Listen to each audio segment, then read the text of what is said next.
তো নমস্কার বন্ধুরা, সহজ গুরুর দ্বারা ডেইলি যে মক টেস্ট আমরা প্রোভাইড করি বাংলা ভাষার, তো সেই মক টেস্ট ওয়ানের আজকে আমরা অ্যানালাইজ করব। গতদিন আমাদের মক টেস্ট ওয়ান আমাদের হয়েছিল আমাদের হোয়াটসঅ্যাপ গ্রুপে, আপনারা যারা মক টেস্ট দিয়েছিলেন, তো যারা দেননি তারা সবার জন্য আজকের এই আমাদের প্রথম ক্লাস মক টেস্ট ওয়ান।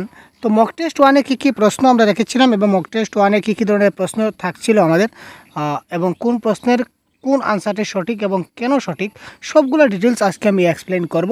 তো এই মক টেস্টে ছিল আমাদের বেঙ্গলি প্যাডাগজির 30টা কোয়েশন থাকছে আজকের এই মক টেস্টে। ঠিক আছে, মক টেস্ট ওয়ানে 30টি প্রশ্ন থাকছে, এটা পেপার ওয়ান এবং পেপার টু দুটার ক্ষেত্রে কিন্তু অ্যাপ্লিকেবল থাকবে। ঠিক আছে, তো মক টেস্ট ওয়ানে কী কী প্রশ্ন ছিল, প্রশ্নগুলো আমরা এবার দেখে নিই। এবং প্রতিদিন আমরা কিন্তু মক টেস্ট ডেইলি আমাদের মক টেস্ট সিরিজ চলছে, আপনারা আমাদের মক টেস্টে অংশগ্রহণ করতে পারেন। ঠিক আছে, দেখুন তো 1 নম্বর প্রশ্ন আমাদের কী ছিল দেখি। একজন শিক্ষক নিজের আচরণকে শিক্ষার্থীদের সামনে আদর্শ হিসাবে তুলে ধরবেন, তার কারণ কি? তো যেহেতু আজকে আমাদের প্রথম মক টেস্ট ছিল, তো আমরা একটু ইজি কোয়েশ্চনগুলো আমরা নিয়েছি, যাতে করে আমরা আমাদের সিস্টেমটাই ছিল এই ধরনের, বা ম্যাক্সিমাম টিচিংয়ে এই কথাটাই বলে যে ইজি টু কমপ্লেক্স, প্রথমে সহজ থেকে জটিলের দিকে যাও, তাই না? তাই সুতরাং আমরা আজকে যেটা মক টেস্ট, প্রথম মক টেস্ট, এটা কিছুটা ইজি টাইপের কোয়েশ্চনগুলো নিয়েছি, যাতে করে আমরা পরবর্তী মক টেস্টগুলো আরও হার্ড, যত দিন যাবে আমরা মক টেস্টগুলো একদম সেই স্ট্যান্ডার্ড লেভেল, হাই লেভেলের করে দেবো। ঠিক আছে, তো আপাতত আজকের মক টেস্টটা একটু আমাদের বেসিক লেভেলে চলছে, সুতরাং আপনার শেষ পর্যন্ত সাথে থাকুন এবং কী কী প্রশ্ন সবগুলো আপনারা নিজে থেকে করার চেষ্টা করুন। এবং আপনারা যারা রয়েছেন ভাই, আপনারা সবাই কিন্তু কমেন্ট বক্সে জানাবেন যে কারেক্ট আনসার কী হবে, তাই না? একজন শিক্ষক নিজের আচরণকে শিক্ষার্থীদের সামনে আদর্শ হিসাবে কিভাবে তুলে ধরবেন? কি বলেছে ভাই, দেখুন, একজন শিক্ষক তার নিজের আচরণকে, একজন শিক্ষকের যে নিজের আচার আচরণ রয়েছে, এটা তিনি শিক্ষার্থীদের সামনে একটা আদর্শ হিসাবে তুলে ধরবেন। তার কারণ কি? শিক্ষার্থীদের কাছ থেকে তিনি প্রচুর শ্রদ্ধা লাভ করেন। আমি একজনের কাছ থেকে প্রচুর শ্রদ্ধা লাভ করি, যার কারণে আমি তার সামনে আদর্শ ব্যবহার করব। আচ্ছা, তিনি শিক্ষার্থীদের মূল্যবোধের ভিত তৈরি করে দেন। 2 নম্বর, তিনি নিজেকে আধ্যাত্মিক গুরু হিসাবে প্রতিষ্ঠিত করতে চান। তিনি কর্মসন্তুষ্টির বিকাশ ঘটাতে সাহায্য করেন। তো এই ক্ষেত্রে কোয়েশ্চেন নাম্বার 1-এর কারেক্ট আনসার কী হবে ভাই? কী হবে তাড়াতাড়ি একটু কমেন্ট করুন তো ভাই, 1 মিনিট আমরা দেখলাম আপনার জন্য, খুব তাড়াতাড়ি কমেন্ট করুন তো কারেক্ট আনসার কী হতে পারে। জাস্ট হাফ মিনিট, 30 সেকেন্ড ধরে রাখা যাক, তাই না? 30 সেকেন্ড।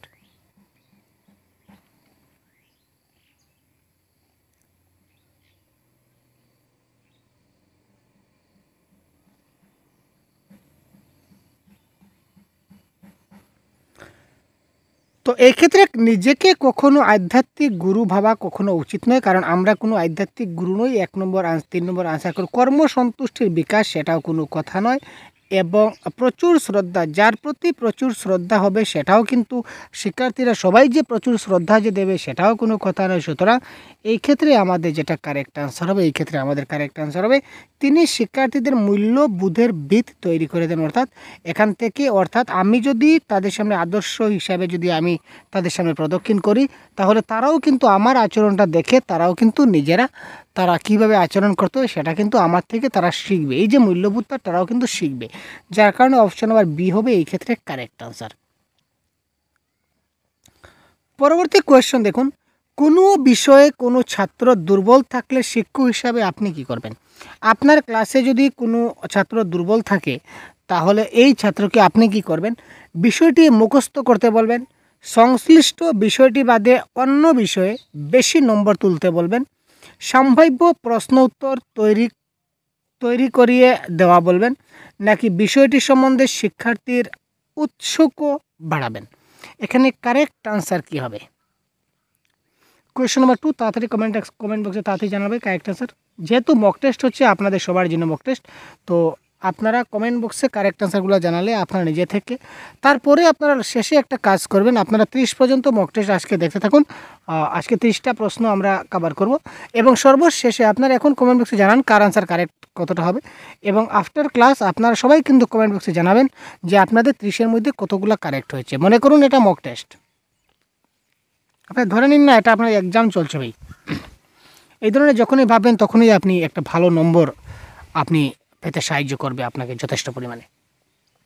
প্রথমত দেখুন, যদি কোনো দুর্বল ছাত্র হয় তাকে আমি মুখস্থ করতে বলবো না, সংশ্লিষ্ট বিষয়টি বাদ দিয়ে, যে এই বিষয়টা বাদ দিয়ে অন্য বিষয়ে তুমি নম্বর নাও, আরে ভাই একটা বিষয়কে যদি ছেড়ে দিই তাহলে কি করে হবে? আমরা বিষয়টিকে ছাড়তেও বলবো না। সম্ভাব্য প্রশ্ন উত্তর, আর ভাই পরীক্ষায় কী কী প্রশ্ন উত্তর আসবে রেডিমেড আমি তাকে দিয়ে দেবো, সেটা কি করে সম্ভব? সেটাও সম্ভব না। অপশন নাম্বার ডি দ্বারা দিয়েছেন 100% কারেক্ট। বিষয়টি সম্বন্ধে শিক্ষার্থীদের উৎসুক বাড়ানো, অর্থাৎ তাকে এই বিষয়টি তাকে আগ্রহ বাড়াতে হবে, অর্থাৎ এই বিষয়টিকে তাকে খুব ভালো করে বোঝাতে হবে, এমনভাবে মোটিভেট করতে হবে যাতে সে এই বিষয়টা পড়তে আরও ইন্টারেস্ট পায়, আগ্রহ পায়। ঠিক আছে ভাই, সুতরাং এই ক্ষেত্রে correct answer option number D is the right answer. একজন শিক্ষক শিক্ষার্থীদের দক্ষতা বুঝে নিতে সচেষ্ট হবেন, বিষয়টি কিসের অন্তর্ভুক্ত? Educational psychology, educational sociology, media psychology, নাকি উপরের সবকটি? প্রশ্নটা আবার ভালো করে বুঝুন। একজন শিক্ষক শিক্ষার্থীদের দক্ষতা বুঝে নিতে সচেষ্ট হবেন, একজন শিক্ষক শিক্ষার্থীদের দক্ষতা বুঝে নিতে সচেষ্ট হবেন, বিষয়টি কিসের অন্তর্ভুক্ত? কারেক্ট আনসার কী হবে?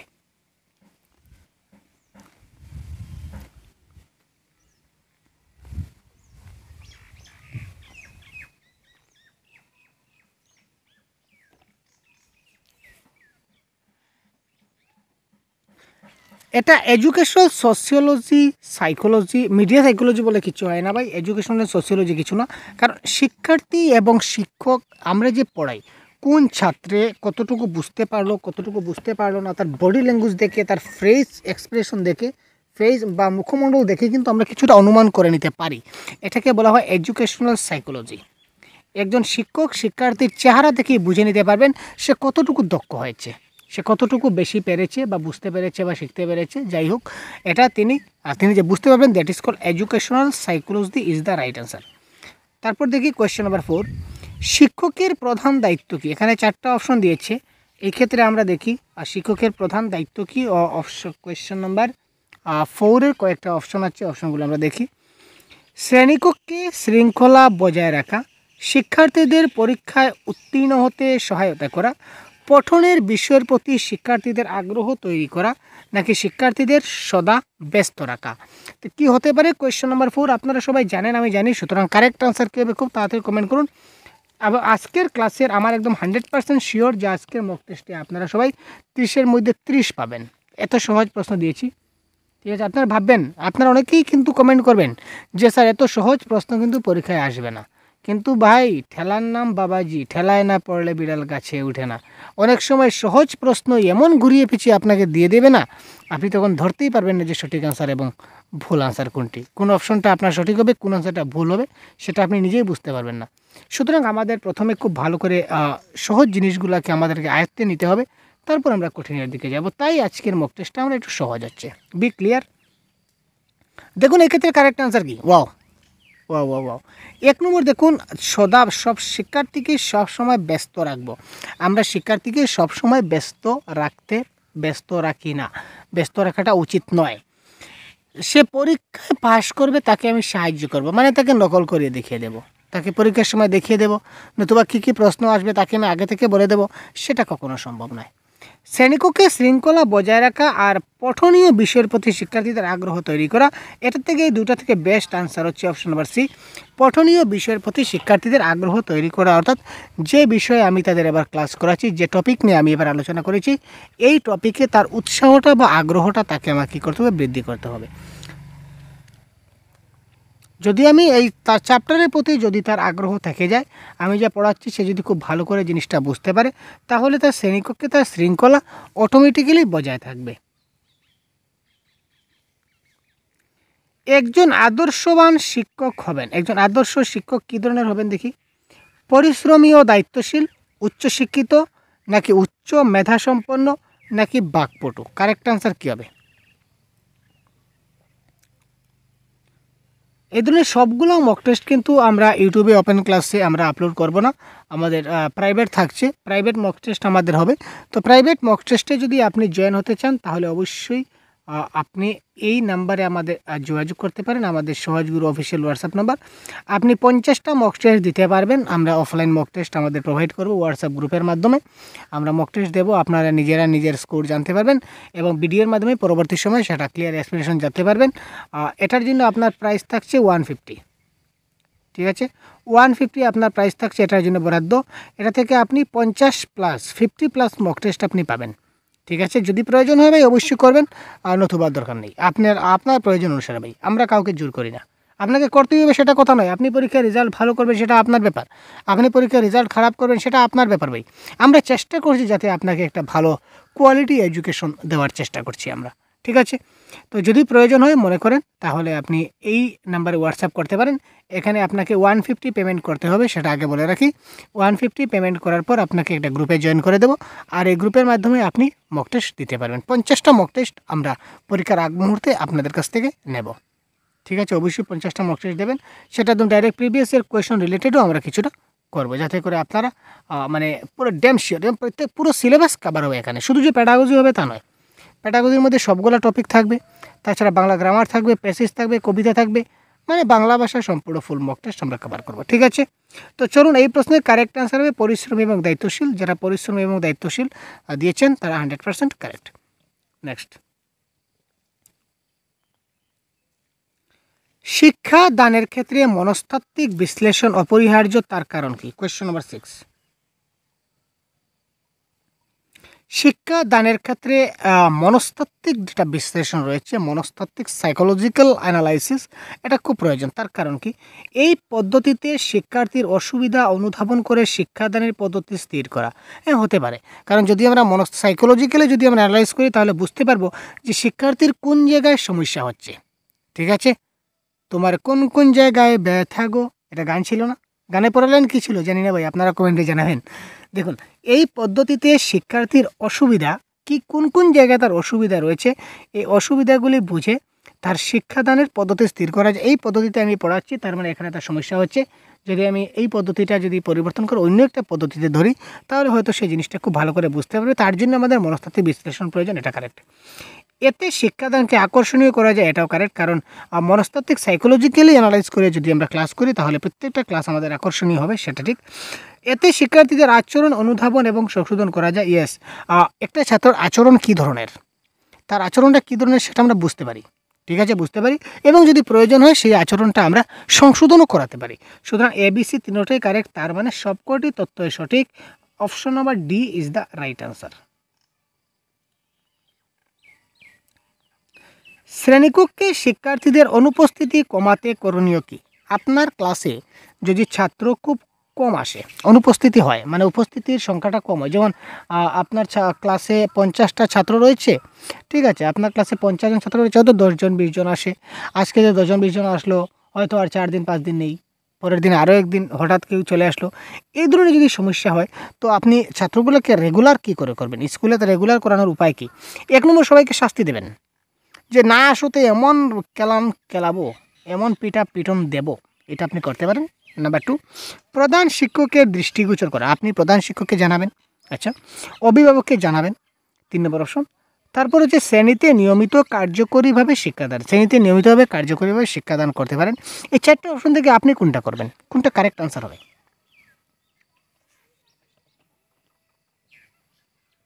একটু ভাবুন এবং কারেক্ট আনসার তাড়াতাড়ি কমেন্ট বক্সে পিন করুন, তাড়াতাড়ি।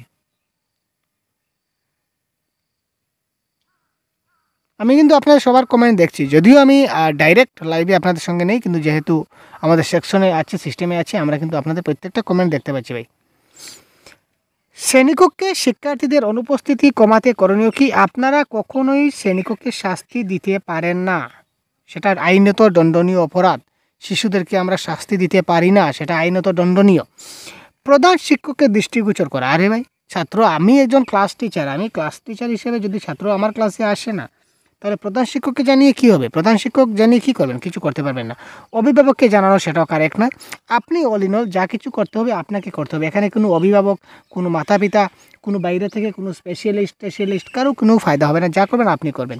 সুতরাং এই ক্ষেত্রে কারেক্ট আনসার হবে শ্রেণীতে নিয়মিত কার্যকরীভাবে এমনভাবে শিক্ষাদান করবেন, এমনভাবে তাদেরকে পড়াবেন, বোঝাবেন, মানে ক্লাসটা তাদের যদি আকর্ষণীয় লাগে। আজকে যদি একটা বাম্পার বড়িয়া একটা যদি ক্লাস আপনি প্রোভাইড করে দেন, একটা খেলা, আজকে ধরে নিন আজকে আমরা খেলা চলছে, বড়িয়া খেলা, আপনি যদি বড়িয়া যদি খেলা যদি বলেন, তাহলে কিন্তু আজকে অনেক কিছু খেলা আপনি খেলালেন, ছাত্ররা কালকে অটোমেটিক দৌড়ে আপনার স্কুলে চলে আসবে। আরে ভাই, স্কুলে গেলে অনেক খেলা হয়, সেই খেলার মাধ্যমেই তো শেখা বর্তমান যে সিস্টেম, চাইল্ড সেন্ট্রিক এডুকেশন, সেটাই তো বলেছে।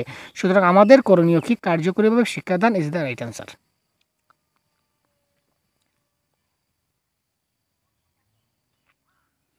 একজন শিক্ষক খুব ভালো পড়ান তা কিভাবে বোঝা যায়? গ্রেট পয়েন্ট ভাই। একজন শিক্ষক খুব ভালোভাবে পড়ান এটা কি করে বোঝা যায়?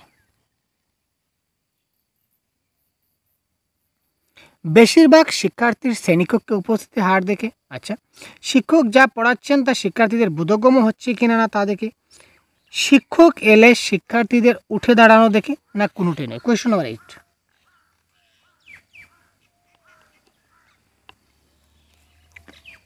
কোয়েশ্চন নাম্বার 8, একজন শিক্ষক খুব ভালো পড়াচ্ছেন কিনা না এটা আমরা কি করে বুঝবো?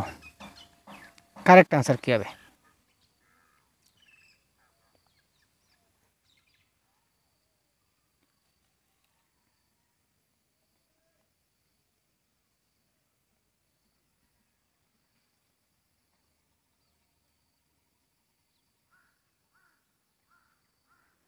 কোয়েশ্চন নাম্বার 8 কারেক্ট আনসার কী হবে? শিক্ষক যা পড়াচ্ছেন তা শিক্ষার্থীদের বোধগম্য হচ্ছে কিনা না তা দেখে এটা হবে কারেক্ট আনসার। কারণ শিক্ষক হিসাবে তিনি যা করাচ্ছেন সেটা তার বোধগম্য হচ্ছে কিনা না, সেটা সে বুঝতে পারছে কিনা না, সেটা কিন্তু ভালো করে দেখার বিষয়। সেটা দেখে কিন্তু আপনি ক্লাস করবেন। যদি সে আপনি যা পড়াচ্ছেন সে যদি ভালো করে বুঝতে পারে তাহলে ধরে নেবেন আপনি খুব ভালো পড়াচ্ছেন, ঠিক আছে। আর যদি সে বুঝতে না পারে তাহলে আপনার পড়ানোর সিস্টেমটা ভালো না। কারণ দেখুন, সব ছাত্ররা কিন্তু উঠে দাঁড়াবেই। আপনি ক্লাসে দাঁড়ানোর সঙ্গে সব ছাত্র উঠে দাঁড়াবে, সেখানে কোনো আমরা ব্যতিক্রম কিছু পাবো না। শ্রেণীকক্ষে উপস্থিতির হার হয়তো আপনি ভালো যদি নাই বা পড়ান তবুও কিন্তু উপস্থিতির হার হয়তো বা ভালো হতে পারে, ভালো হবেই। কারণ হয়তো অন্য টিচারে ভালো পড়ান যার জন্য আসে। তো আপনি ভালো পড়ান কিনা না সেটা ছাত্র যদি ভালো করে বুঝতে পারে, যে টপিকটা পড়াচ্ছেন সেটা যদি একটা ছাত্রের বোধগম্য হয়, সে যদি বুঝতে পারে, তার মানে আপনি বেস্ট টিচার, ভালো টিচার। এবার আমি আপনাদের বোঝানোর চেষ্টা করছি। আমার কথাগুলো যদি আপনি না বুঝেন তাহলে আমি টিচার হিসেবে ভালো নয়, সোজা কথা। আর যদি আমি যে টপিকগুলো বোঝাচ্ছি আপনারা যদি খুব ভালো করে বুঝতে পারেন তাহলেই আমি ভালো টিচার, তাই তো? সেটাই তো কথা।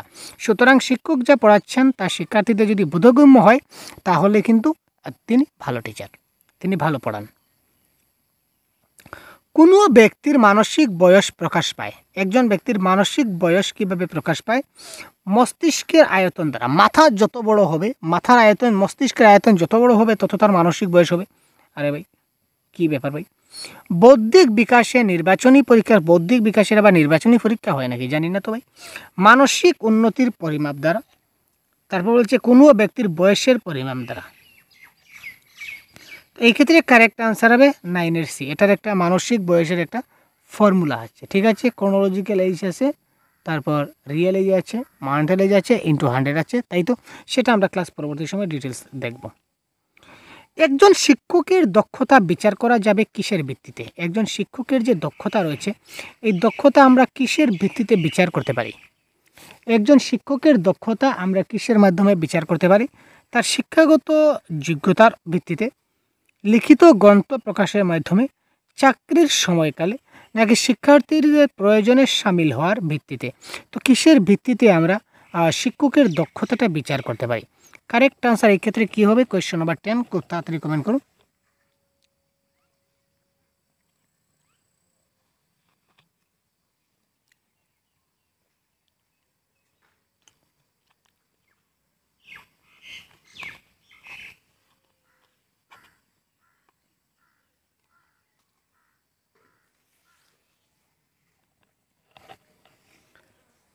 শিক্ষার্থীরা প্রয়োজন মতো যদি শিক্ষককে না পায় তাহলে তিনি কিসের শিক্ষক, তার দক্ষতা কিসের? এবার আমি ক্লাস করাচ্ছি, আমি যতটুকু সম্ভব চেষ্টা করি এবং আমার মনে হয় না যে কেউ আমার থেকে নিরাশ হয়েছে। এতদিন থেকে আমি ক্লাস করছি ইউটিউবে বা এমনিতে অফলাইনে আমি ক্লাস করি। তো যে ছাত্রই আমাকে যে জিনিসটাই মানে স্যার ওই জিনিসটা আমি বুঝতে পারিনি, আমি যথাসম্ভব চেষ্টা করি তাকে বুঝিয়ে দেওয়ার। কেউ বলতে পারবে না এমন যে স্যার আমি বলেছিলাম আপনাকে কিন্তু আপনি সেই টপিকটা আমাকে বুঝিয়ে দেননি, এরকম হয়তো বা আমার মনে নেই, ঠিক আছে। যদিও 1-2টা হয়ে থাকে তাহলে আপনি আবার কমেন্ট করে দিলে সঙ্গে সঙ্গে আমরা রিপ্লাই দিয়ে দেবো। যদিও ভুলবশত 1-2টা থেকে থাকে, কিন্তু আমার মনে হয় না। কারণ শিক্ষার্থীদের যখন প্রয়োজন হবে তখন যদি শিক্ষককে না পায় তাহলে তিনি কিসের ভালো শিক্ষক, আর ওনার কী দক্ষতা আছে? আপনি একটা পয়েন্ট বুঝতে পারছেন না, টপিক একটা বুঝতে পারছেন না, তো আপনাকে এই টপিকটা বুঝতে হবে। টপিকটা বুঝতে গেলে আপনার শিক্ষকের সাহায্য হতে চাই। সুতরাং আমি কত বছর চাকরি করলাম সেটা বড় জিনিস না, আমার কতটা লিখিত গ্রন্থ করলাম সেটা বড় জিনিস না, আমার শিক্ষাগত যোগ্যতা কতটুকু সেটা বড় জিনিস না। না। আপনি যে জিনিসটা বুঝতে পারেননি সেই জিনিসটা আমি আপনাকে বোঝাতে পারছি কি না সেটা হচ্ছে বড় জিনিস। সুতরাং শিক্ষার্থীদের প্রয়োজনে সামিল হওয়া is the right answer of শিক্ষকের দক্ষতা। ঠিক আছে, that is call skill of teacher. শিক্ষকতাকে তুমি কোন দৃষ্টিতে দেখবে? বড়িয়া কোয়েশ্চন। শিক্ষকতাকে তুমি কোন দৃষ্টিতে দেখবে?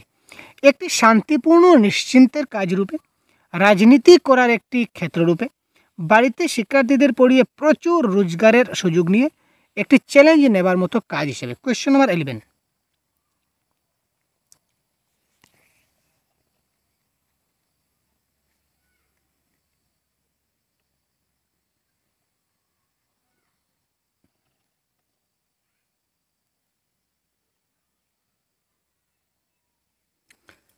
দেখুন, শিক্ষকতা কোনো শান্তিপূর্ণ নিশ্চিন্তের কাজ নয়। শিক্ষকতা অনেক টেনশনের ব্যাপার আছে। ঠিক আছে, অনেক টেনশন। কেন টেনশন বলুন দেখি? আমি আপনাদের এবার ক্লাস করাচ্ছি, আমি পেইড ক্লাস নিয়েছি। ঠিক আছে, আপনারা সবাই আমার পেইড কোর্সে জয়েন হয়েছেন। ঠিক আছে, ভগবানের উপর এটা আস্থা আছে যদিও, কিন্তু আমি আশা করব, মানে আমি এই জিনিসটা চেষ্টা করি সব সময়, যে যারা অন্তত আমাদের কাছ থেকে ক্লাস নেয়, পরীক্ষায় যাতে পরীক্ষার পর এসে যাতে না বলতে পারে যে স্যার আপনি কি পড়ালেন, এখান থেকে তো কোনো প্রশ্ন কমনই আসেনি বা কোনো জিনিস বুঝতেই পারিনি, আপনি যে যে টপিকগুলো করাচ্ছেন এই টপিক থেকে তো একটাই প্রশ্ন আসেনি, আপনি কি পড়ালেন। তো এই ধরনের টপিক এই ধরনের কমেন্ট আজ পর্যন্ত আমাদের কাছে আসেনি। আজকে 5 বছর থেকে আমরা সিটেট পড়াচ্ছি। ঠিক আছে, প্রথমে আমরা ফ্রি অফ কোর্স করাতাম, তারপর এবার আমরা একটা পেইড কোর্সে লঞ্চ করেছি। তো আমি চাই সবাই, আপনারা যারা পেইড কোর্সে রয়েছেন বা আপনারা ওপেন ক্লাস দেখছেন, আপনারা সবাই যদি আমাদের ক্লাস থেকে, আমি সবসময় চেষ্টা করি যে আপনারা একটা ভালো নম্বর নিয়ে পরীক্ষাটা ক্র্যাক করুন। বিশেষ করে আমি যে সাবজেক্টটা পড়াচ্ছি, আমার সাবজেক্টটা যাতে আপনারা খুব ভালো করে ক্লিয়ার করুন, সেটাই আমার একটা টার্গেট থাকে, সেটাই আমার একটা চ্যালেঞ্জ থাকে। আমি একটা চ্যালেঞ্জ হিসাবে কাজ করি শিক্ষকতাকে, যে আমি একটা চ্যালেঞ্জ নিয়েছি যে আপনাদের কাছ থেকে ভাই কিছুটা পেইড কোর্স, যেহেতু কিছুটা মানি আপনাদের কাছ থেকে আমি নিয়েছি, তাই আমার প্রচেষ্টা থাকবে যে আপনারা যাতে 100% যতটুকু আমার দেওয়ার শক্তি ততটুকু আমি আপনাদের দেব, যাতে করে আপনারা একটা ভালো নম্বর আপনারা পরীক্ষায় পেতে পারেন। সেখানে একদম নিশ্চিন্ত আমি যে ঘরে বসে কাজ করছি সেরকম কোনো কথা নয়। বিভিন্ন চ্যালেঞ্জ হিসাবে আমাকে কাজ করতে হচ্ছে, বিভিন্ন জিনিস আমাকে খুঁজতে হচ্ছে, কোথা থেকে কী পড়াবো, কীভাবে পড়াবো, সব কিছু লেসন প্ল্যান আমাকে তৈরি করতে হচ্ছে, তাই তো। গতিকে সেটা কারেক্ট আনসার নয়। রাজনীতি করার ক্ষেত্রে, এখানে রাজনীতির কোনো কথাই আসে না ভাই, রাজনীতির ক্ষেত্রে শিক্ষার কোনো সম্পর্কই আসে না। দেখুন, বাড়িতে শিক্ষার্থীদের পড়িয়ে প্রচুর রোজগার, আরে ভাই শুধুমাত্র প্রচুর রোজগারের সুযোগ নিয়ে সেটাও কিন্তু হয় না। এটা একটা চ্যালেঞ্জ নেওয়ার মতো কাজ হিসাবে আমি চ্যালেঞ্জ নিয়েছি আপনাদের কাছ থেকে, আমি আপনাদের ক্লাস করাচ্ছি, এটা আমার একটা চ্যালেঞ্জ এবং আমি চ্যালেঞ্জ নিয়েছি। আশা করি চ্যালেঞ্জে সফল হব। আপনারা আমাকে একটু সাহায্য করুন। সাহায্য বলতে যে ক্লাসগুলো আমি আপনাদের দিচ্ছি বা যে পিডিএফগুলো আমি আপনাদের দিচ্ছি, আমি সেটা রিকোয়েস্ট করব আপনাদের যে আপনারা সম্পূর্ণ সবগুলা ক্লাস দেখুন আপনারা প্রতিনিয়ত, এবং পিডিএফগুলো ভালো করে স্টাডি করুন। যদি কোথাও সমস্যা হয় তাহলে আপনারা বলবেন, আমি পরবর্তী সময়ে আবার সেগুলোকে রিক্যাপ করে দেব, যাতে করে আপনাদের বোঝানোর চেষ্টা হয়। তাহলে আপনারই একটা ভালো ফল লাভ হবে এবং আমার যেটা চ্যালেঞ্জ সেটাও কিন্তু সাকসেস হবে। আপনি যদি ভালো নম্বর নিয়ে যদি ক্র্যাক করতে পারেন তাহলে, এবং আপনি যদি হোয়াটসঅ্যাপ গ্রুপে লিখেন যে স্যার আমি একটা ভালো নম্বর নিয়েছি, এটাই আমার সফলতা, এটাই আমার সার্থকতা, আর কি, তাই না? যাই হোক, এবার দেখুন শিক্ষকের মূল উদ্দেশ্য কী। আমরা একটা টপিকে বলতে গেলে অনেকগুলো কথা ডিসকাস করি, কারণ ডিসকাস করার প্রয়োজন আছে। কারণ কি, প্যাডাগজি ভাই, প্যাডাগজি হচ্ছে ডিসকাসের বিষয়। যে টপিকটা যত ভালো করে আপনি ডিসকাস করতে পারবেন, আর তত আপনি জিনিসটা খুব ভালো করে বুঝতে পারবেন, অর্থাৎ জিনিসটা বোধহয় ঝালাই করতে পারবেন। আর যত বেশি ঝালাই করবেন তত আপনার পরীক্ষার নম্বর ভালো আসবে। Question number 12। শিক্ষকের মূল উদ্দেশ্য কি? পরীক্ষায় শিক্ষার্থীদের পাস করানো, মোটেই না। শিক্ষার্থীদের পরীক্ষায় পাস করানো, নকল করে কপি পেস্ট করে দেখিয়ে সেটা সম্ভব নয়। শিক্ষার্থীদের মধ্যে সামাজিক দৃষ্টিভঙ্গির উন্নতি ঘটানো, শিক্ষার্থীদের নিয়ম শৃঙ্খলা শেখানো, শিক্ষার্থীদের বুদ্ধিমত্তার উন্নয়ন ঘটানো। তার মধ্যে বুদ্ধিমত্তার যদি উন্নয়ন ঘটে, তার মধ্যে বুদ্ধি যদি আমি বাড়াতে পারি, তাহলে অটোমেটিক্যালি সামাজিক দৃষ্টিভঙ্গি উন্নতি ঘটবে। একটা জিনিস বুঝুন, আমার মধ্যে যদি বুদ্ধি বাড়ে, তার মধ্যে আলটিমেটলি আমাদের মধ্যে সামাজিক দৃষ্টিভঙ্গি বাড়বে। আর সামাজিক দৃষ্টিভঙ্গি যখন বাড়বে, তখন সমাজের নিয়ম শৃঙ্খলাগুলো আমি খুব ভালো করে বুঝতে পারবো, তাই তো। তো দেখুন, যদি বুদ্ধিমত্তা হয় তাহলে সামাজিক দৃষ্টিভঙ্গি আমরা শিখতে পারবো, এবং বুদ্ধিমত্তা হলে নিয়ম শৃঙ্খলা আমরা শিখবো। সুতরাং এই ক্ষেত্রে option number D is the right answer. এবার দেখুন পরবর্তী প্রশ্ন কী বলেছে, শিক্ষাক্ষেত্রে পরীক্ষা পদ্ধতির প্রয়োজনীয়তা কী। আমরা শিক্ষাক্ষেত্রে পরীক্ষা পদ্ধতি রয়েছে, আমরা পরীক্ষা নিই, তাই তো?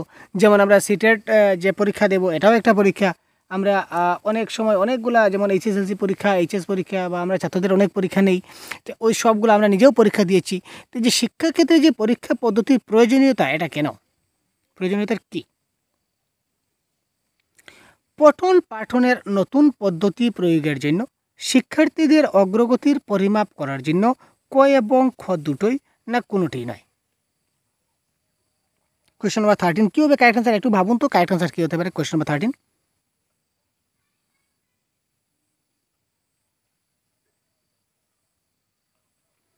পঠন পাঠনের নতুন পদ্ধতির প্রয়োগ অর্থাৎ কি, আমি একটা সিস্টেমে পড়াচ্ছি এবং আমি একটা পরীক্ষা নিলাম, আপনাদের পরীক্ষা নিয়ে দেখলাম যে না, আপনারা সবাই কিন্তু এই পরীক্ষায় ভালো নম্বর করতে পারেননি।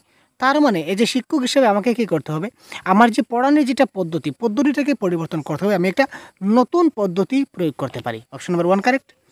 শিক্ষার্থীদের অগ্রগতির পরিমাপ করার জন্য, এবার আমি যদি একটা পরীক্ষা নিই তাহলে আমি বুঝতে পারবো যে আমার ছাত্ররা কতটুকু পরিমাপ অগ্রগতি হতে পারছে, কতটুকু ভালো শিখতে পারছে, কতটুকু অ্যাডভান্স হতে পারছে, কী কী শেখাতে পারলাম, কী কী শিখতে পারছে, এই জিনিসটা আমরা বুঝতে পারি।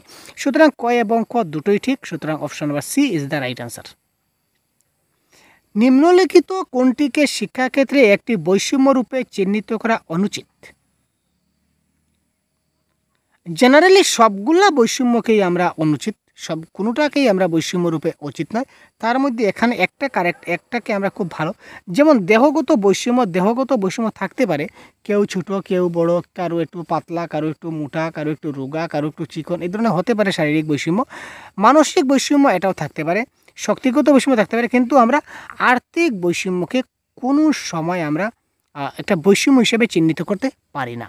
সে গরিব ঘরের ছেলে, তাকে আমি কম পড়াবো, সে ধনী ঘরের ছেলে, তাকে আমি বেশি পড়াবো, এই ধরনের কথা ঠিক না। যেহেতু এই চাইরোটার দিকটাও কিন্তু, এই চাইরোটা বৈষম্য আমাদের করা অনুচিত, তবুও এই ক্ষেত্রে এখানে সবচেয়ে বেস্ট আনসার হবে এখানে অপশন নাম্বার সি, আর্থিক বৈষম্য। নিচের কোনটি আদর্শ প্রশ্নের একটি লক্ষণ নয়? আদর্শ প্রশ্ন, একটা আদর্শ প্রশ্নের লক্ষণ নয় নিচের কোনটি? প্রশ্নটির একটি এবং কেবলমাত্র একটি উত্তর হবে। যে প্রশ্নের মাত্র একটাই উত্তর থাকবে, এই প্রশ্নকে আমরা আদর্শ প্রশ্ন বলতে পারি না। আচ্ছা, এটা কি হয়? আচ্ছা, প্রশ্নটি চিন্তা উদ্দীপক হবে, মানে এমন একটা প্রশ্ন হবে যেটা আমরা চিন্তা করতে বের করতে পারি, এটা হতে পারে। প্রশ্নের ভাষাটা বোধগম্য এবং সরল হবে, এটা একটা আদর্শ প্রশ্ন। অল্প কথা হ্যাঁ বা না দিয়েও প্রশ্নের উত্তর দেওয়া, এখানে কোনটা আদর্শ প্রশ্নের একটি লক্ষণ নয়? Question number 15।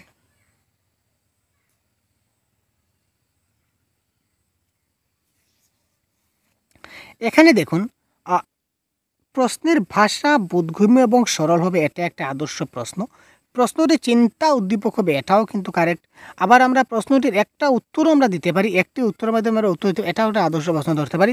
কিন্তু অল্প কথা অর্থাৎ হ্যাঁ অথবা না দিয়ে কোনো প্রশ্নে যদি উত্তর দিই, সেই প্রশ্নকে আদর্শ প্রশ্ন আমরা বলতে পারি না। কারণ কি? কারণ অনেক সময় কিন্তু আমরা লটারি মেরে, আন্দাজ যাকে বলা হয়, আন্দাজে খেলে, অযথা আমরা কিছু জানি না, এই প্রশ্নটা ইয়েস অর নো, আমরা হয়তো আন্দাজি বলে দিলাম, আন্দাজের সহকারে বলে দিলাম এটা ইয়েস, হয়তো লেগে গেল, হয়তো বা লাগলো না, তার মানে এটা আমরা আদর্শ প্রশ্ন নয়। তো যে প্রশ্ন আমরা এই লটারি মেরে আমরা ক্লিক করে দিই, সেটা আমাদের আদর্শ প্রশ্ন হতে পারে না, ইয়েস এবং নোর মাধ্যমে। ঠিক আছে, সুতরাং অর্থাৎ এই ক্ষেত্রে কারেক্ট আনসার, এটা আদর্শ প্রশ্নের লক্ষণ নয়, সুতরাং option number D is the right answer. শ্রেণীকক্ষে সংযোগের সবচেয়ে শক্তিশালী বাধা কোনটি? শ্রেণীকক্ষে যে সংযোগ হয়, কানেক্টিভিটি, তো কানেক্টিভিটির ক্ষেত্রে সবচেয়ে শক্তিশালী বাধা কোনটি? Question number 16। শ্রেণীকক্ষ কানেক্টিভিটি, শ্রেণীকক্ষ কার কার মধ্যে কানেক্টিভিটি হয়? শিক্ষক এবং ছাত্রের মধ্যে কানেক্টিভিটি হয়, তাই তো? তো এই যে কানেক্টিভিটি এবং মেলবন্ধন, শিক্ষক এবং ছাত্রের সম্বন্ধে যেটা মেলবন্ধন হয়, এটাকে কোন জিনিসটা সবচেয়ে বেশি আমাদের বাধা দেয়, কোনটা শক্তিশালী ভাষা? শ্রেণীকক্ষের বাইরের অসুবিধা, শিক্ষায় সাহায্যকারী উপকরণের অভাব, শিক্ষক মহাশয়ের প্রতি ভীতি, শ্রেণীকক্ষে অহেতুক আওয়াজ, এখানে কোনটা শক্তিশালী বাধা হিসাবে কাজ করে একটু বলুন। এখানে কোনটি শক্তিশালী বাধা হিসাবে কাজ করে?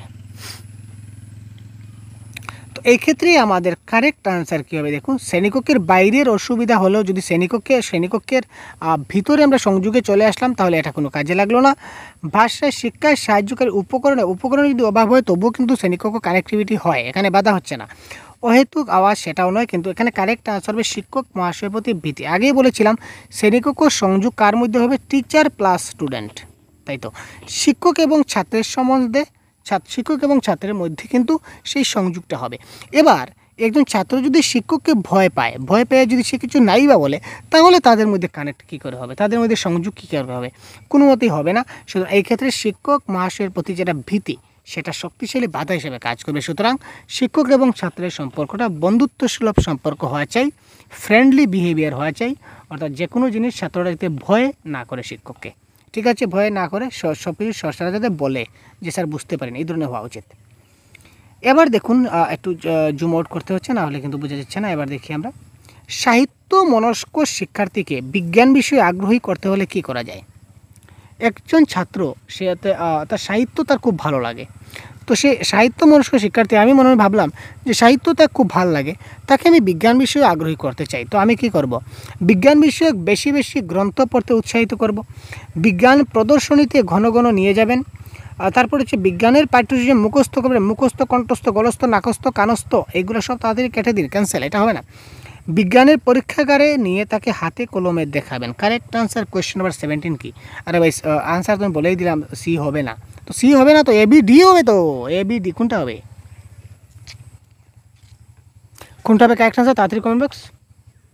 তাদের বোরিং লাগছে ভাই, বোরিং, আরে ভাই বোরিং লাগবে না ভাই, টেনশন ভাই, ভাবুন না পরীক্ষা চলে আসছে, আর কতদিন ভাই, দেখতে দেখতে পরীক্ষা চলে আসবে, তখন কী করবেন ভাই, পরীক্ষা চলে আসবে তখন কী করবেন, তখন কী টেনশন করবেন, কী ব্যাপার ভাই, কী টেনশন করছেন, কিচ্ছু বুঝলাম না ভাই। সাহিত্য মনস্ক শিক্ষার্থীকে বিজ্ঞান বিষয়ে আগ্রহী করতে হলে কি করতে হবে, তাকে কি করতে হবে, হাতে কলমে, অর্থাৎ অপশন নাম্বার ডি হবে রাইট আনসার, বিজ্ঞানের পরীক্ষাগারে নিয়ে গিয়ে তাকে হাতে কলমে দেখাতে হবে, বেশি বেশি গ্রন্থ পড়তে উৎসাহিত করা। আপনারা বলতে পারেন যে স্যার উৎসাহিত হচ্ছে কারেক্ট আনসার, হ্যাঁ হতে পারে, কিন্তু দেখুন হ্যান্ডস অ্যান্ড এক্সপিরিয়েন্স যেটা বলা হয়, হ্যান্ডস অ্যান্ড এক্সপিরিয়েন্স সবচেয়ে ভালো আনসার। আমরা হাতে কলমে যা করে শিখব সেটা আমাদের উৎসাহিত করে কেউ কিছু করতে পারবে না যদি আমরা হাতে কলমে শিখি, ঠিক আছে, অর্থাৎ হ্যান্ডস অন এক্সপিরিয়েন্স যেখানে থাকবে, হাতে কলমে শেখা, এটা হবে বেস্ট, অপশন নাম্বার ডি এই ক্ষেত্রে কারেক্ট আনসার। কোনো শ্রেণীকক্ষ মনস্তত্ত্ব বিষয়ক দিকটি ভালোভাবে রক্ষণাবেক্ষণ করা যায় কার দ্বারা। যে কোনো একটা ক্লাসরুম যদি আমরা মনস্তত্ত্ব বিষয়ক দিকটা ভালোভাবে রক্ষণাবেক্ষণ করতে পারি, সেটা কার দ্বারা করা যায়, শ্রেণী শিক্ষক, বিষয় শিক্ষক, অধ্যক্ষ নাকি শিক্ষার্থী। কোয়েশ্চন নাম্বার 18, এটা কারেক্ট আনসার হবে, আমি যেহেতু শ্রেণীকক্ষের প্রধানকে শ্রেণীকক্ষের প্রধান শ্রেণী শিক্ষক, তো শ্রেণী শিক্ষক চাইলে সেই ক্লাসটাকে তিনি মনস্তত্ত্ব বিষয়ক করতে পারেন, ঠিক আছে, সুতরাং শ্রেণী শিক্ষক ইজ দ্য রাইট আনসার 19। আচ্ছা, গ্রেট পয়েন্ট বা গ্রেট একটা কোয়েশন, শিক্ষার্থী যদি ভুল উত্তর দেয়, কোনো শিক্ষার্থী ভুল উত্তর দিলে শিক্ষকের কি করা উচিত, এটা গ্রেট পয়েন্ট ভাই। শিক্ষার্থী যদি ভুল উত্তর দেয় তাহলে শিক্ষক হিসাবে আপনার করণীয় কী, ভালোভাবে না পড়ার জন্য বকাবকি করা, অন্য শিক্ষার্থীকে সঠিক উত্তর দেওয়ার জন্য বলা, উত্তর কেন ভুল তা ব্যাখ্যা করা, ভুল উত্তরকে অবহেলা করে পরের প্রশ্নে চলে যাওয়া। Question number 19 best question, correct answer, সবাই আপনার জানা আছে, দেখুন আমি বলেছিলাম না এত সহজ প্রশ্ন। তো আপনারা এবার বললেন স্যার এই প্রশ্ন পরীক্ষায় আসবে না, আরে ভাই আসবে না কি গ্যারান্টি আছে, কাল আমরা মক টেস্ট দেবো, তখন বুঝবেন কী ধরনের প্রশ্ন আসবে। প্রিভিয়াস ইয়ার কোয়েশ্চন একবার উল্টে পাল্টে দেখে নিন কী ধরনের প্রশ্ন আসে, এমন প্রশ্ন দেয় যেটা মানে ঝাপটা মেরে তুলতে হয়। ভালোভাবে না পড়ার জন্য তাকে বকাবকি করা, আমরা তাকে কখনো বকাবকি করব না, সেটা 100% গ্যারেন্টি। অন্য শিক্ষার্থীকে সঠিক উত্তর দেওয়ার জন্য বলা, আরে সেটা কী ধরনের কথা, ভুল উত্তরকে অবহেলা করে পরের প্রশ্নে যাবে, তাহলে এই উত্তরের কী হবে।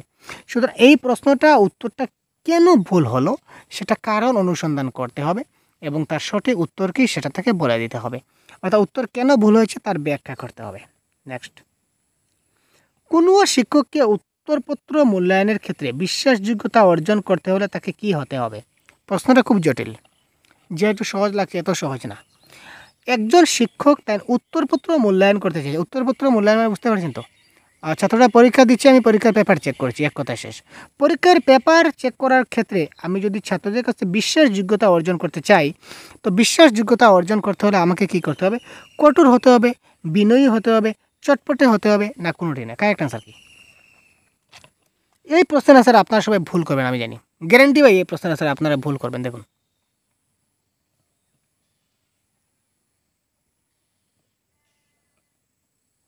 এই প্রশ্নের আনসার আপনারা ভুল করবেন, তাড়াতাড়ি ভাবুন একটু।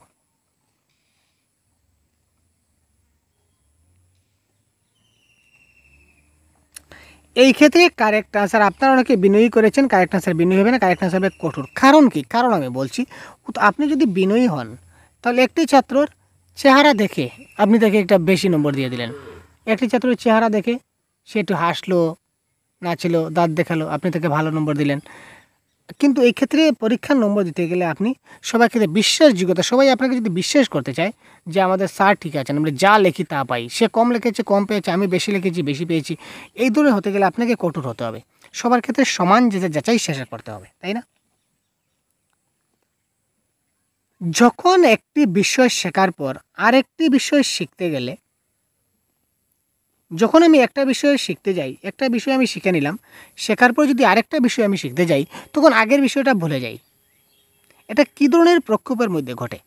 শিখনের মাত্রা, পশ্চাৎমুখী প্রতিরোধ, পরিবর্তিত পরিবেশ, নাকি চর্চার অভাব? Question number 21। আর বেশি নেবেই, ক্লাসের শেষে চলে আসি, তাড়াতাড়ি সাথে থাকুন।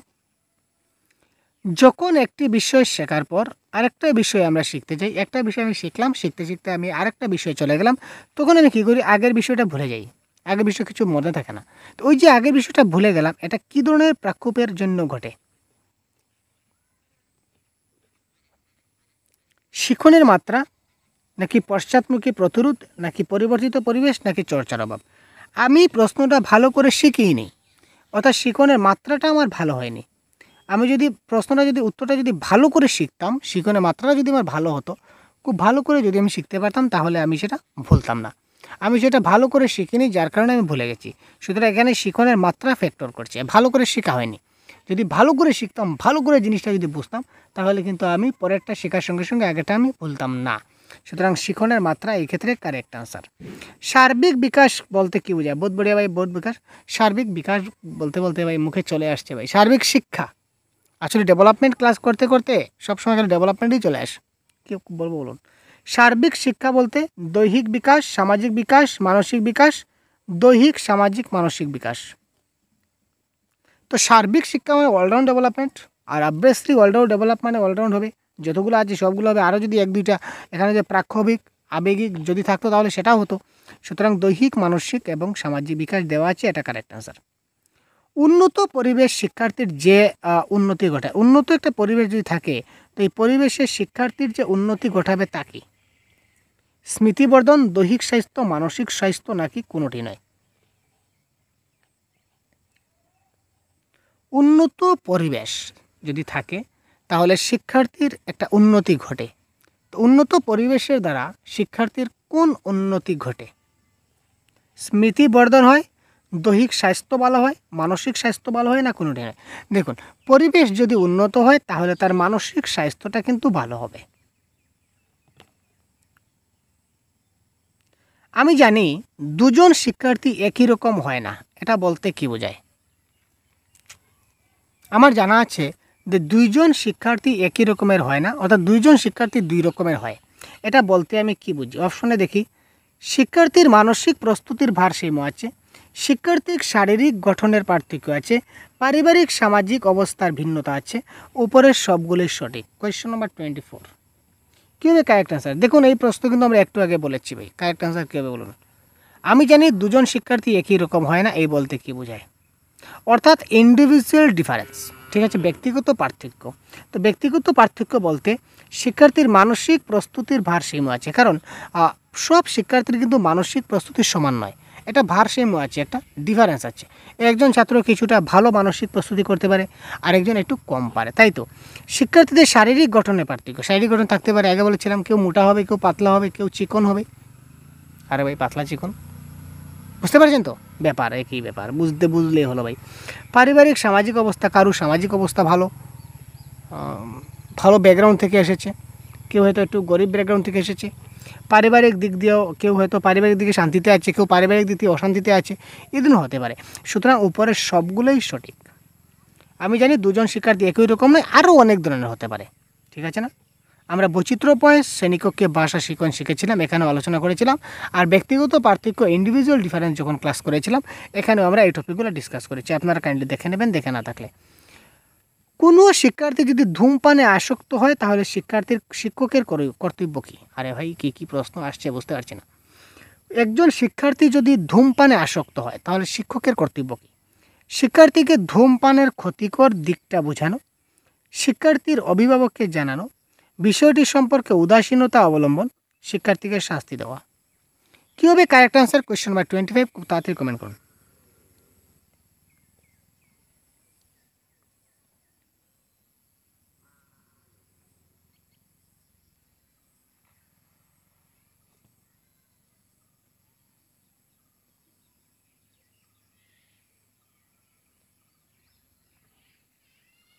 কোনো শিক্ষার্থী ধূমপানে আসক্ত হলে শিক্ষকের কর্তব্য কী? তাড়াতাড়ি ফার্স্ট। তাকে শাস্তি দেওয়া যাবে না, এই বিষয়ে উদাসীনতা আমরা হতে পারি না। তার অভিভাবককে জানানো যাবে না, কারণ আগে বলেছি অভিভাবককে জানালে কোনো কাজ হয় না। তো তার ধূমপানের যে ক্ষতিকর দিকটা আছে সেটা তাকে বোঝাতে হবে। বোঝালে সে অবশ্যই ভালো করে, যদি আমরা বোঝাতে পারি তাহলে সেই জিনিসটা খুব ভালো করে বুঝতে পারবে। শ্রেণীকক্ষে শিক্ষার্থীদের মনোযোগ আকর্ষণ করার উপায় কী? বহুত বড়িয়া ভাই।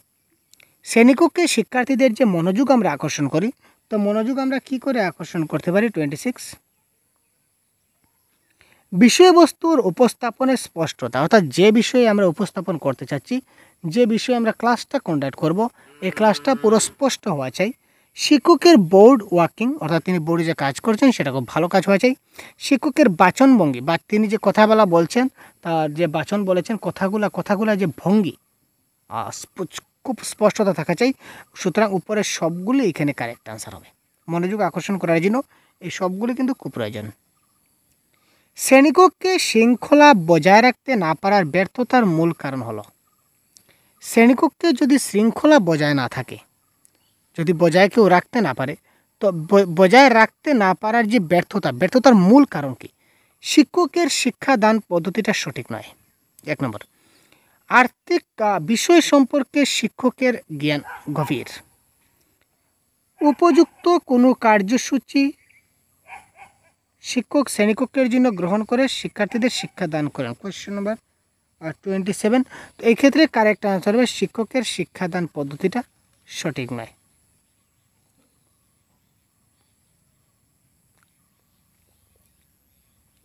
শিক্ষকতার তত্ত্বগুলি শিক্ষককে সাহায্য করে।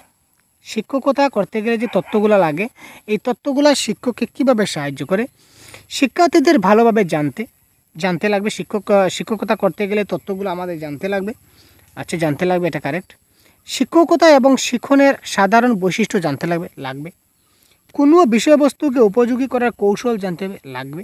সুতরাং উপরের সবগুলো কারেক্ট আনসার। আপনি জানতে পারলেন একজন ছাত্র তার শ্রেণীর একজন ছাত্রীকে পরিহাস করছে, এই ক্ষেত্রে আপনার উচিত কি? আপনি জানলেন যে আপনার একজন ছাত্র ক্লাসের একজন ছাত্রীকে সে পরিহাস করছে, এই ক্ষেত্রে আপনার করণীয় কী, বা আপনার উচিত কি? কারণ অনুসন্ধান করে সমস্যা সমাধানের চেষ্টা করবেন, যে কেন সে পরিহাস করছে, এটা কারণ আপনি খুঁজবেন, খুঁজে তাকে সমস্যা সমাধানটা করবেন। বিষয়টিকে নিয়মরক্ষা কমিটিকে জানানো। আরে ভাই, নিয়মরক্ষা কমিটি কোথা থেকে আসলো ভাই? নতুন কি আবিষ্কার হচ্ছে? বললাম না, এটা হবে না। ছাত্রটিকে বুঝিয়ে বলা যেন সে প্রত্যেক সহপাঠীকে সম্মান করে, এটাও ঠিক আছে। ছাত্রের পিতামাতাকে ডেকে আনা, পিতামাতাকে ডাকবো না, শাস্তিমূলক দোষ দেব না। এই দেখুন এখানে কে বলেছে দেখি, এই দেখুন, পিতামাতাকে ডেকে আনে বলবো, সেটা বলবো না, এবং তাকে শিক্ষামূলক শাস্তিও দেবো না। তো এই ক্ষেত্রে সবচেয়ে বেস্ট কারেক্ট আনসার হবে এখানে অপশন নাম্বারে, কারণ অনুসন্ধান করে সমস্যা সমাধানের চেষ্টা করা। Next question. শ্রেণীতে পড়ানোর সময় শিক্ষার্থীদের অসুবিধার সৃষ্টি করার সম্ভাব্য কারণ আপনার মতে কি হতে পারে? শ্রেণীতে যখন আমরা পড়াই, তো শ্রেণীতে পড়ানোর সময় শিক্ষার্থীরা অসুবিধার সৃষ্টি করে, অনেক সময় তারা ক্লাসে গণ্ডগোল করে। এই গণ্ডগোল সৃষ্টি করার মূল কারণ আপনার মতে কি হতে পারে? শিক্ষার্থীরা পড়াশোনা করতে চায় না, শিক্ষার্থীরা বিষয়টিতে খুবই কাঁচা। শিক্ষার্থীরা পড়াশোনায় মনোযোগী নয় এবং তাদের শাস্তি দেওয়া প্রয়োজন। আপনার শিক্ষা দেওয়ার পদ্ধতিটা ঠিক নয়। এখানে কারেক্ট আনসার কী হবে? শ্রেণীতে পড়ানোর সময় শিক্ষার্থীদের অসুবিধা সৃষ্টি করার সম্ভাব্য কারণ আপনার মনে কী হতে পারে বা আপনার মতে কী হতে পারে? শিক্ষার্থীরা পড়াশোনা করতে চায় না। শিক্ষার্থীরা বিষয়টিতে খুব কাঁচা। শিক্ষার্থীরা পড়াশোনায় মনোযোগ নয় এবং তাদের শাস্তি দেওয়া উচিত। আপনার শিক্ষা দেওয়ার পদ্ধতি সঠিক নয়। এই ক্ষেত্রে কারেক্ট আনসার হবে আপনার শিক্ষা দেওয়ার পদ্ধতি সঠিক নয়। আপনি যদি শিক্ষা দেওয়ার পদ্ধতি সঠিক করেন তাহলে তারা ক্লাসে অসুবিধা সৃষ্টি করার চান্সই পাবে না। ঠিক আছে ভাই? তো এই ছিল আজকের ক্লাসের মক টেস্ট। তো এই ধরনের প্রতিদিন আপনারা মক টেস্ট যদি আমরা দিতে চান আমাদের সঙ্গে, টোটাল 50টা মক টেস্ট হবে। তাহলে আপনারা আমাদের এই হোয়াটসঅ্যাপ নম্বর দেখতে পাচ্ছেন, সহজগুরু অফিসিয়াল হোয়াটসঅ্যাপ নম্বর।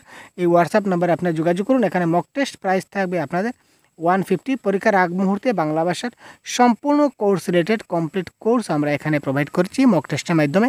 এখানে 150 পেমেন্ট করলে আপনারা 50টার বেশি মক টেস্ট দিতে পারবেন এবং মক টেস্টের সঙ্গে সম্পূর্ণ ক্লাস, যদি প্রাইভেট ক্লাস, তাছাড়া প্রত্যেকটা ক্লাসের পিডিএফ, স্টাডি ম্যাটেরিয়ালস সবগুলো যদি পেতে চান তাহলে 399 পেমেন্ট করতে হবে। আমরা প্রাইভেটলি ক্লাস করাচ্ছি, সবগুলো আপনাদের পুরো একদম মক টেস্ট সহ আমরা কমপ্লিট করব। আর যদি অনলি মক টেস্ট যদি দিতে চান তাহলে 150 আপনারা পে করতে হবে। আর এই ধরনের ভিডিও আকারে মক টেস্ট আমরা আজকে দিলাম, হয়তো বা সবগুলো মক টেস্ট আমরা দেবো না, 2-4টা দেবো, কিন্তু 50-60টা এই ধরনের ভিডিও দেওয়াটা সম্ভব হবে না। ঠিক আছে? তো যাই হোক, ধন্যবাদ। আজকে এই পর্যন্তই। ভালো থাকবেন। পরবর্তী একটা ক্লাসে আবার কথা বলছি। জয় হিন্দ।